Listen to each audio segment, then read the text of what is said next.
นะโมตัสสะนะตะยัสสะขอความน้อมน้อมของข้าพเจ้าจงมีแด่พระรัตนตรัยขอแสดงความยินดีกับพระนิสิตหลักสูตรพุทธศาสตร์มหาบัณฑิตสาขาวิปัสสนารุ่นที่20เป็นนิสิตของมหาวิทยาลัยมหาจุฬาลงกรณราชวิทยาลัยวิทยาเขตพุทธโคตที่ได้มาปฏิบัติในโครงการของการศึกษาของพระนิสิตสาขาวิปัสสนาภาวนาหน้าที่สำนักปฏิบัติธรรมประจำจังหวัดเชียงใหม่แห่งที่2วัดหนองบึงตะบูรารามแห่งนี้รวมถึง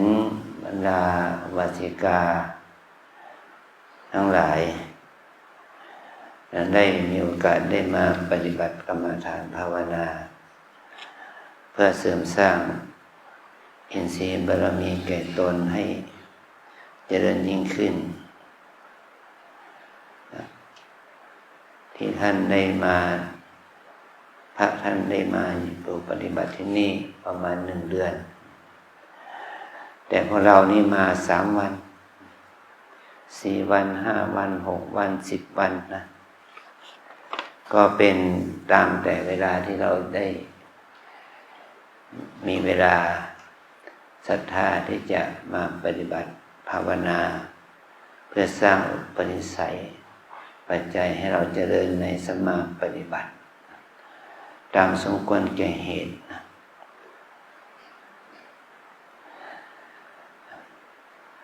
พระนิสิตทั้งหลายท่านได้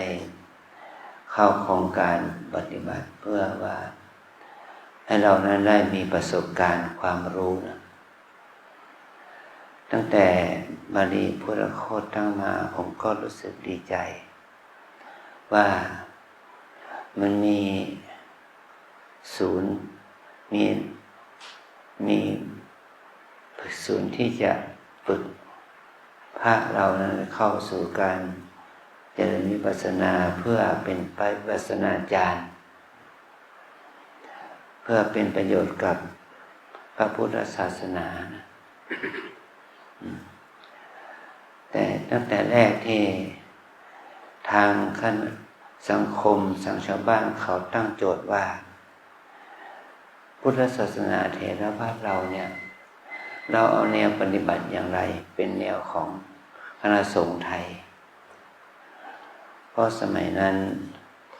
กรณีอโศกและกรณีธรรมกายเป็นเงื่อนไขแล้วก็เขาจะถ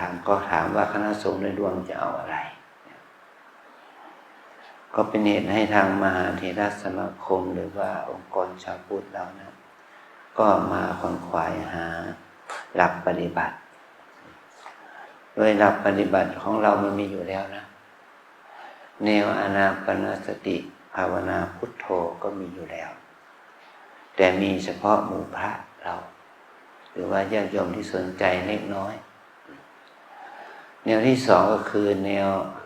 เจริญสติปัฏฐานที่ว่ากำหนดพองยุบนี่มันมีมาก็หลาย10 ปีแล้วจนถึงทุกวันนี้เนาะที่เรารับแนวปฏิบัติมาจากไปศึกษาจากพม่าโดยพระเดชท่านเจ้าบาคุณสมเด็จพระพุทธาจารย์อารัสภะได้ส่งพระมหาโชดกยานาสิทธิไปศึกษาแนววิปัสสนาแนวนี้ท่านก็เอามาเผยแผ่คณะสงฆ์ไทยเราในโอกาสที่ท่านหลวงพ่อท่านได้เป็นสังฆมนตรีการปกครองในนิมนต์พระจากภูธรต่างจังหวัดไปศึกษาแนวปฏิบัติวิปัสสนาที่วัดมหาธาตุอยู่ราชรังสฤษฎ์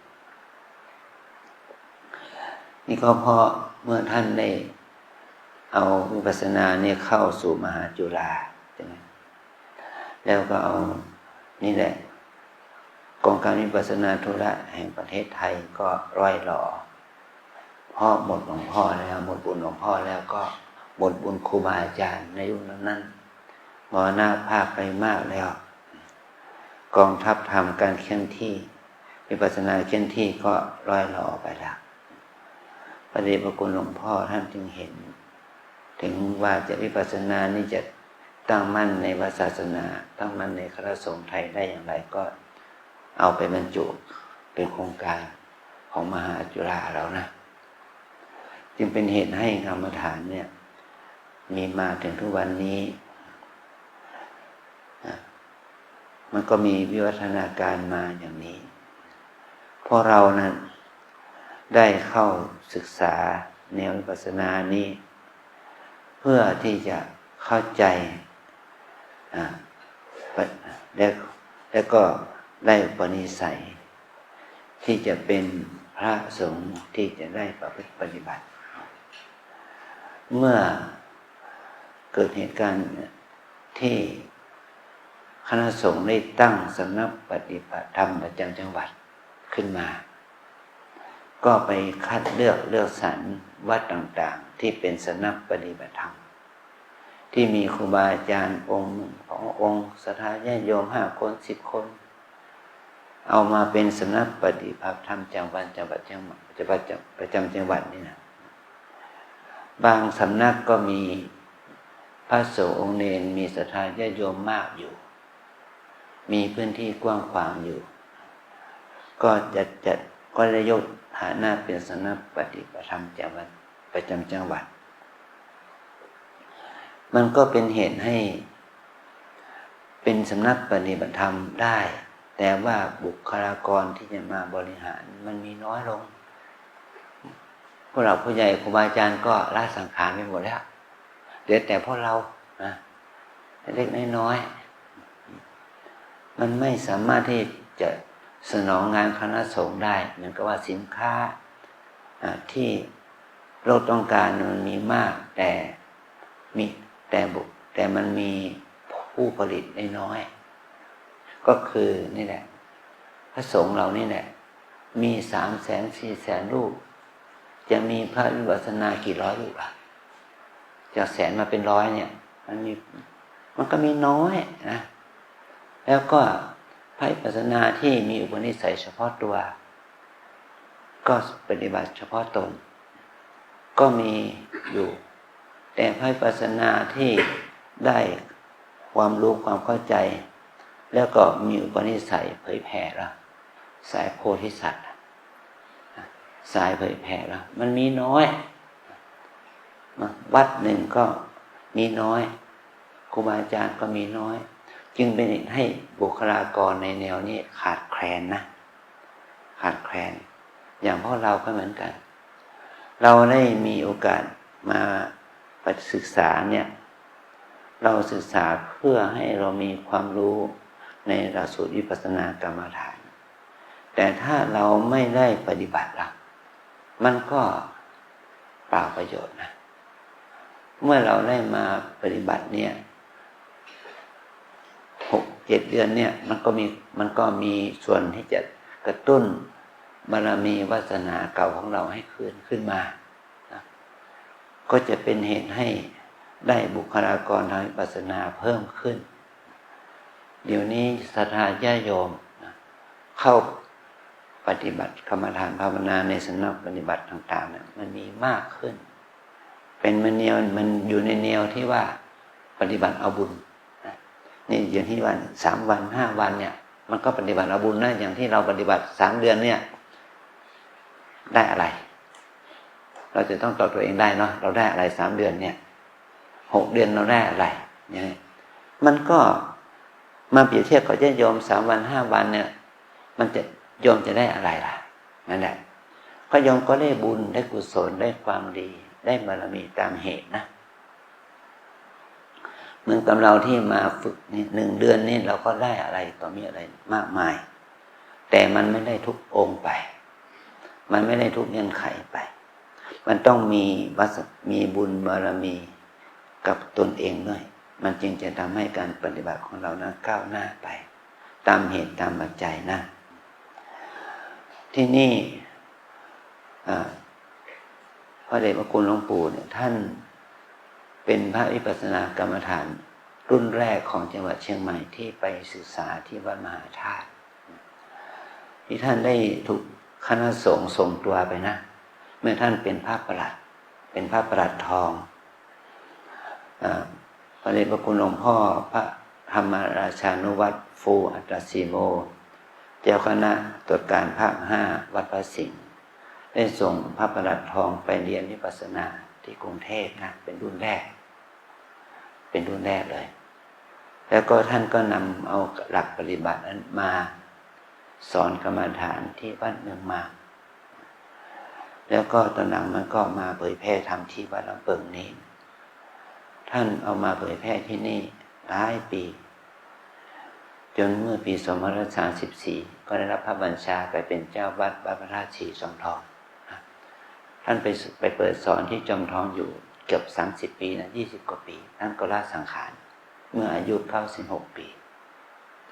นี่พ่อเห็นนี้หลวงพ่อท่านไม่ได้ไปองค์เดียวมีครูบาว่าพุทธบาทตักผ้าด้วยแต่ท่านเป็นรุ่นที่2ที่3นั่นแหละว่าพุทธบาทตักผ้าครูบาวัดน้ำบัวหลวงที่อำเภอสันป่าตองเข้าไปด้วย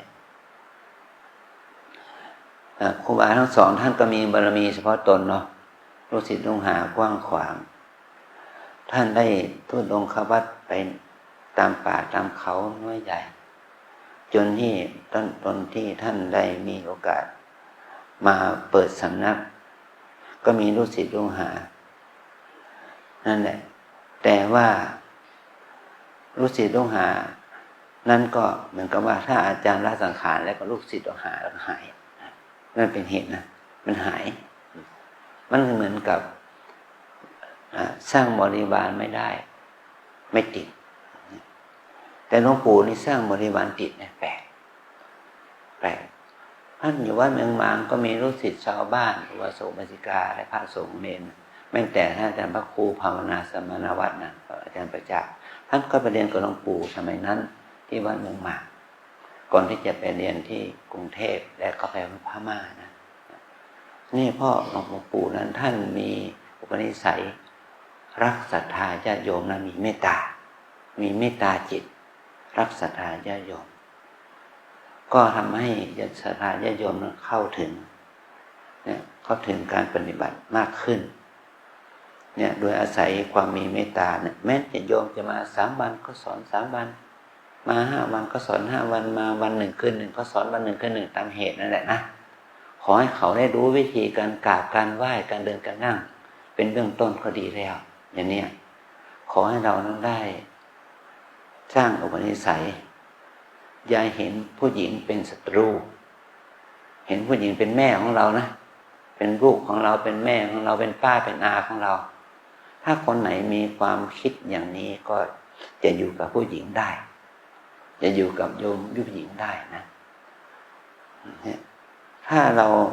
เห็นผู้หญิงเป็นมารแล้วล่ะหมดทางเลยครับท่านจะตั้งสำนักไม่ได้ท่านจะตั้งสำนักไม่ได้เพราะท่านเห็นผู้หญิงเป็นมารมันไม่ใช่ตัวเราไม่ใช่มารไม่ใช่ผู้หญิงมารมันคือกิเลสนะกิเลสมันเป็นมารไม่ใช่ผู้หญิงนั่นแหละเราจะต้องเข้าใจว่าเหตุปัจจัยแห่งความเจริญแห่งสำนักเราต้องอาศัยอุบาสกอุบาสิกาที่สำนักตานางเรนนางนั้นถ้าไม่มีคนอยู่สุพิษแล้วก็เจ๊งเลยล่ะเพราะคนที่อุปถัมภ์ตานางเรนนางใหญ่ที่สุดก็คือคุณสุพิษที่จะสามารถตั้งสำนักได้นะสร้างกุฏิสร้างศาลาสร้างโรงครัวสร้างได้ถึงบอกเพราะอาศัยโยมสุพิษอันนี้คือเหตุปัจจัยของการที่จะทำให้สำนักเจริญขึ้นได้ต้องอาศัยอุบาสกอุบาสิกาอุปถัมภ์เป็นสำคัญนะขอให้เราได้รู้ถึงคุณค่าของความเป็นที่พุทธบริษัทว่ามันไม่ได้อยู่ที่พวกเราองค์เดียวภิกษุบริษัทหมู่เดียวต้องอาศัยอุบาสกบริษัทอุบาสิกาบริษัทช่วยอุปถัมภ์ด้วยนะเนี่ยเพราะเหตุนี้เราจะต้องเอื้อเฟื้อเกื้อกูลสังคมในฐานะที่เราอยู่ในบริษัทนั่นแหละแต่จะอยู่ในฐานะภิ ภิกษุบริษัทก็ตามญาติโยมก็เป็นในฐานะอุบาสกอุบาสิกาบริษัทก็ตามเราต้องช่วยเหลือเกื้อกูลพระศาสนานี่คือเหตุปัจจัยที่จะทำให้พระศาสนาตั้งอยู่ได้นี่คือความดีงามที่ครูบาอาจารย์ท่านได้กระทำความดีงามให้เกิดผลประโยชน์สุทธิผลความที่หลวงพ่อหลวงปู่ครูบาอาจารย์เนี่ยของเราเนี่ยท่านมองเห็นว่า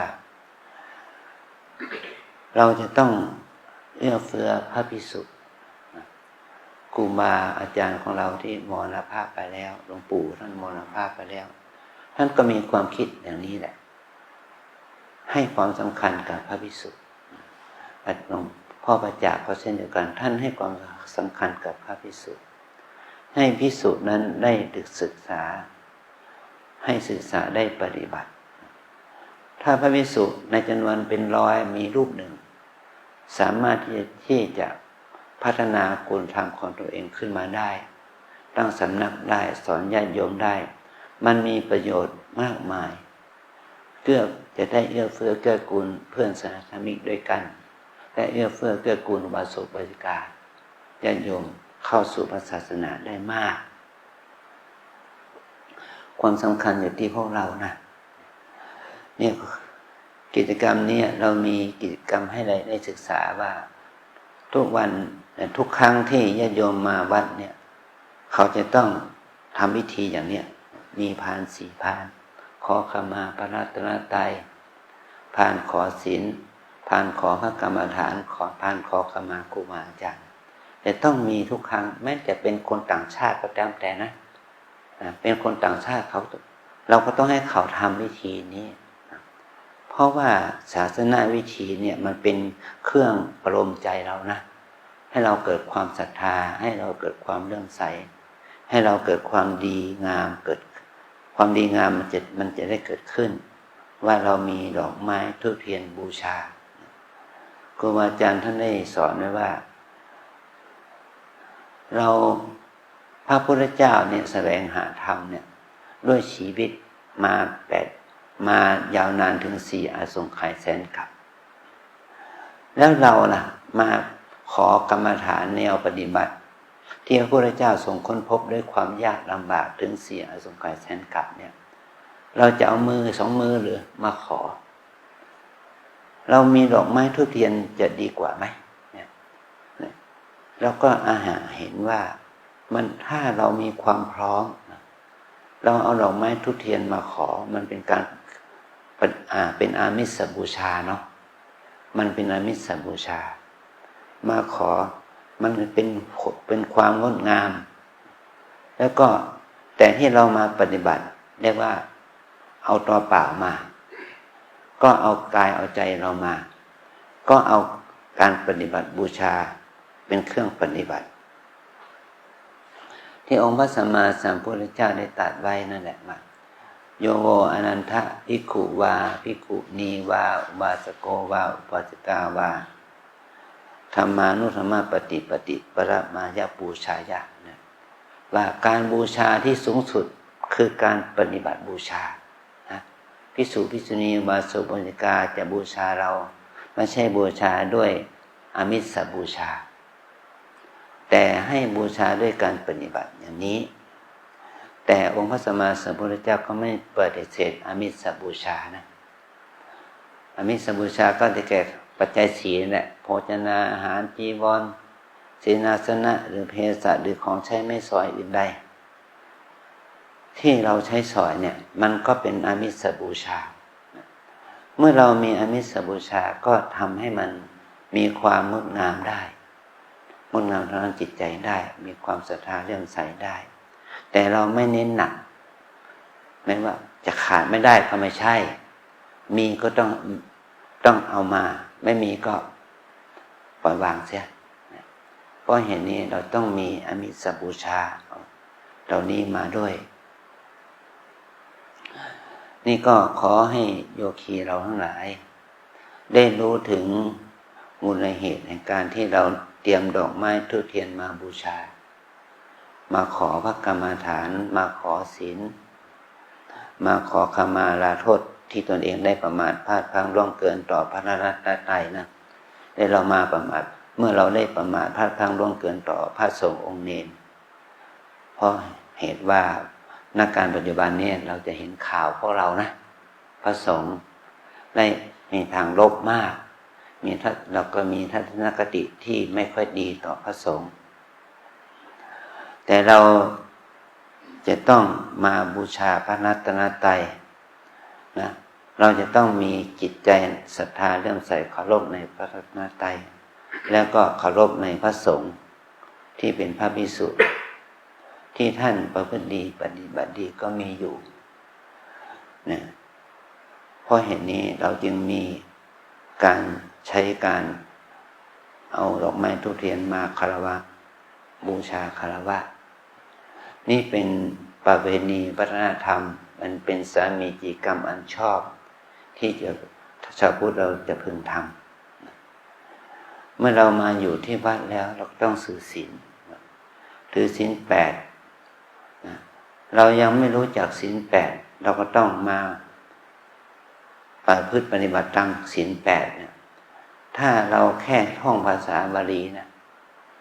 มันก็ไม่เข้าใจเราจึงให้โยคีแปลคำความหมายของศีลด้วยแม้มันจะไม่100%ก็จะทำให้โยคีนั้นได้รู้ถึงว่าศีลแต่ละข้อมีความหมายว่าอย่างไรมีโยมหลายคนนะแม้แต่พระเดี๋ยวเองนะหลายสำนักหลังเที่ยงคืนเรากินข้าวกันเลยเนี่ยคือความเข้าใจว่าวันใหม่คือหลังเที่ยงคืนเนี่ยคือขาดความรู้เรื่องศีลแม้แต่โยมที่มาปฏิบัติธรรมเนี่ยหิวมากแล้วรอหลังเที่ยงคืน24:00ฉันกินทันทีเนี่ยมันผิดศีลนะมันผิดศีลละตั้งแต่คืนแรกในการมาปฏิบัติเนี่ยฉันกินทันทีละหลังเที่ยงคืนเนี่ย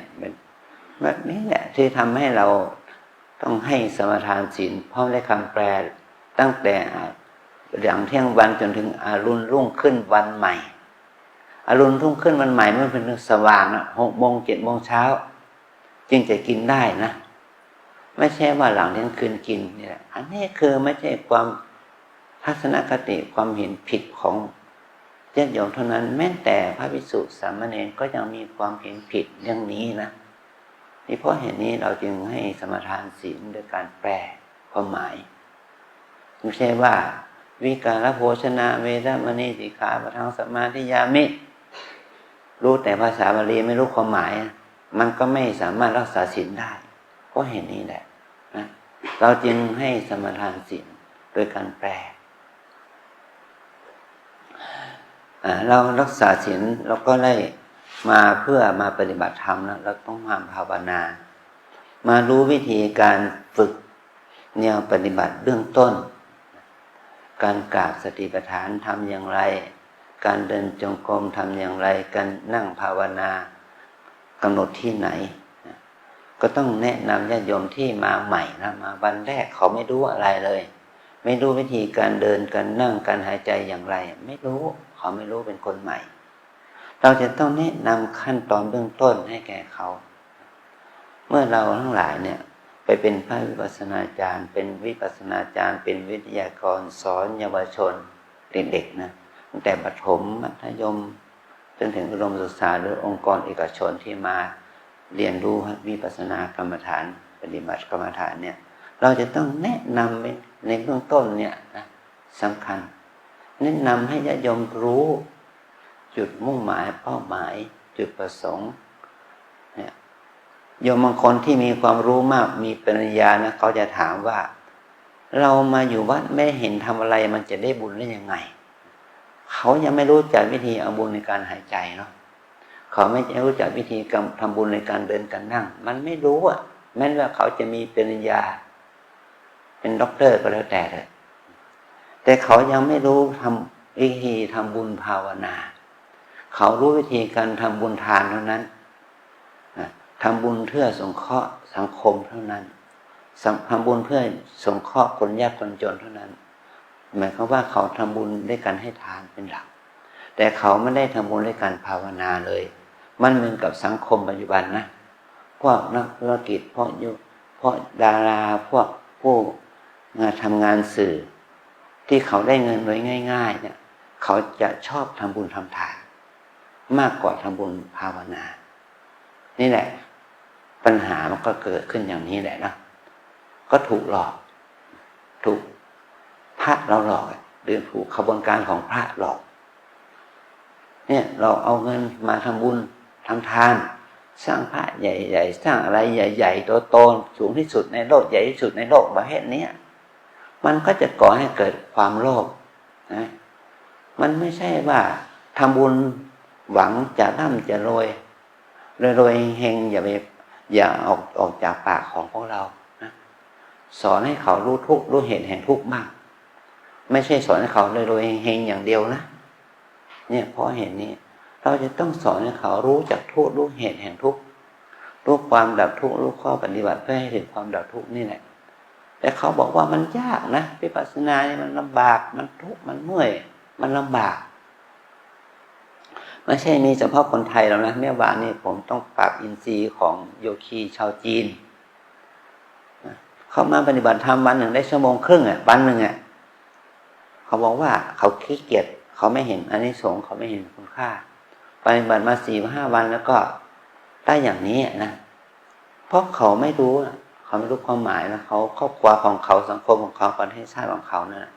เขายังไม่รู้ประโยชน์ในการปฏิบัติแต่เขาเห็นว่าคนมาปฏิบัติเนี่ยมันเหมือนกับว่าเป็นอะไรเป็นเขาเรียกว่าเป็นกระแสสังคมนะกระแสสังคมที่เขารับว่าดีแต่เขามองไม่เห็นดีอย่างไรเมื่อเขามาปฏิบัติก็เห็นทุกข์เป็นส่วนมากทุกข์กับทุกข์เนี่ยเขาก็รู้สึกว่าไม่เห็นประโยชน์นี่แหละเพราะว่าเขาไม่รู้บุญภาวนาทำอย่างไรบุญภาวนาฝึกเพื่อให้เรามีสติฝึกให้เรามีสมาธิมีความเพียรมีความอดทนอย่างนี้นั่นจะเป็นอานิสงส์ผลแห่งการที่เราได้มาภาวนานะเอาละเป็นขอวันนี้ก็เป็น 10:45 แล้วเนาะเราจะต้องไปฉันเช้าละฉันเพลละก็ขอให้เราทั้งหลายนั้นได้รู้เงื่อนไขการเจริญวิปัสสนากรรมฐานในแนวสติปัฏฐาน4นี้ที่ไม่ชี้ท่านสาธิตแล้วแต่ภาคเรานั้นผมแน่นอนผมจะมั่นใจว่าท่านฝึกมาแล้ว6 เดือนท่านจะรู้อะไรต่อมีอะไรได้มากแล้วขอให้เราศึกษาแนวทางวิธีปฏิบัติไปตามลำดับแก่ของเราทั้งหลายสืบต่อไปนะทุกคนทุกรูปได้ปนมือว่าตามนะวิปัสสนากรรมฐานตามแนวสติปัฏฐานมี4 อย่าง1 กาย2 เวทนา3 จิต4 ธรรมวิปัสสนากรรมฐานตามแนวสติปัฏฐานมี4 อย่าง1 กาย2 เวทนา3 จิต4 ธรรมกายานุปัสสนาเวทนานุปัสสนาจิตตานุปัสสนาธัมมานุปัสสนากายานุปัสสนาสติปัฏฐานเวทนานุปัสสนาสติปัฏฐานจิตตานุปัสสนาสติปัฏฐานธัมมานุปัสสนาสติปัฏฐานที่ตั้งแห่งการเจริญสติคือการตามระลึกรู้อยู่เนืองๆซึ่งกายตั้งแต่การกราบการเดินการนั่งการดูลมหายใจเข้าออกการดูอาการของยุบเหล่านี้เป็นต้นนะตั้งแต่ตื่นนอนถึงหลับนอนให้เรามีสติอยู่กับกายอันนี้เราเรียกว่ากายานุปัสสนาสติปัฏฐาน เวทนานุปัสสนาสติปัฏฐานที่ตั้งการเจริญสติคือการตามระลึกรู้อยู่เนืองๆซึ่งเวทนา เมื่อเราเดินอยู่นั่งอยู่เนี่ยเรารู้สึกสุขทุกข์ดีใจเสียใจเฉยๆหิวกระหายปวดเจ็บปวดหัวตัวร้อนอะไรต่างๆเนี่ยให้เรามีสติกำหนดรู้อาการของสุขทุกข์ดีใจเสียใจนั้นตามเป็นจริงเมื่อเรามีสติกำหนดรู้ก็จะทำให้เรานั้น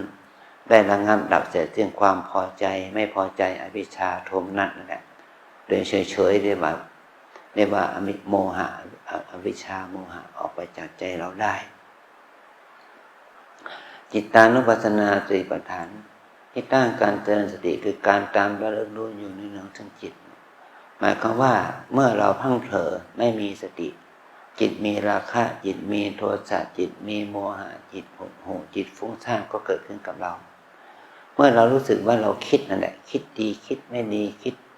ที่เป็นกับกิเลสอกุศลโลภโกรธหลงนั่นแหละให้เรามีสติระลึกรู้เราจะทำให้จิตที่เป็นอกุศลนั้นกลับมาเป็นกุศลได้อย่างไรก็โดยการมีสติระลึกรู้เรื่องจิตว่าคิดหนอคิดหนออย่างนี้นะอันที่สี่ธรรมานุปัสสนาสติปัฏฐานคือการระลึกรู้อยู่เนืองๆเกินตามระลึกรู้อยู่เนืองซึ่งธรรมหมายความว่า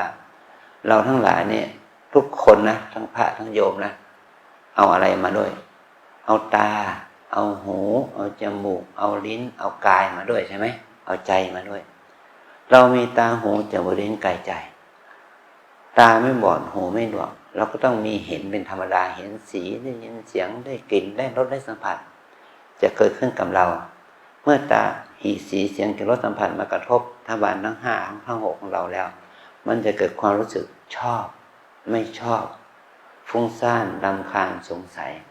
ยินดียินร้ายถ้าเราขาดสติแต่ถ้าเรามีสติเราก็มีการกำหนดรู้ว่าเห็นหนอได้ยินหนอกลิ่นหนอรสหนอสัมผัสหนอเย็นหนอร้อนหนอเป็นต้นนะนี่แหละจะเป็นปัจจัยให้เราเกิดกุศลเกิดบุญบุญนี้เราเรียกว่าบุญภาวนาบุญที่เกิดจากการมีสติดูกายบุญที่เกิดจากการมีสติดูเวทนาบุญที่เกิดจากการมีสติรู้จิตบุญที่เกิดจากการมีสติรู้สภาพธรรมที่เกิดกับจิตนั่นแหละจะเป็นเหตุให้เราได้บุญภาวนาเกิดขึ้นนี่แหละกินน้อยนอนน้อยพูดน้อยปฏิบัติให้มากนะบางทีใหม่ก็เดิน15 นาทีนั่ง15 นาทีนะต่อเนื่องกันไปวันหนึ่ง4-5 ชั่วโมงก็ทำไปเท่าที่จะทำได้ไหว้พระสวดมนต์ก็ทำไปทำกิจกรรมน้อยใหญ่ก็ทำไปพระเราก็ทำให้มากเนาะ1 ชั่วโมงเดิน1 ชั่วโมงนั่งทำไปวันหนึ่ง6 ชั่วโมง8 ชั่วโมง10 ชั่วโมงทำไปตามอุปนิสัยของเราเนาะ2-3 วันนี้ว่าเราจะมีกิจกรรมการกฐินแล้วก็ทำกิจกรรมน้อยใหญ่เนี่ยขอให้เราทั้งหลายได้ปฏิบัติโดยการเอาใจใส่ดูแลตัวเองนะอ่านตัวออกบอกตัวได้ใช้ตัวเป็นเพื่อให้เกิดมหากุศลจิตให้เกิดขึ้นกับจิตตสันดานของเรายิ่งขึ้นไปจนกว่าเราจะบรรลุถึงความสิ้นอาสวะกิเลสถึงมรรคผลนิพพานเป็นที่สุด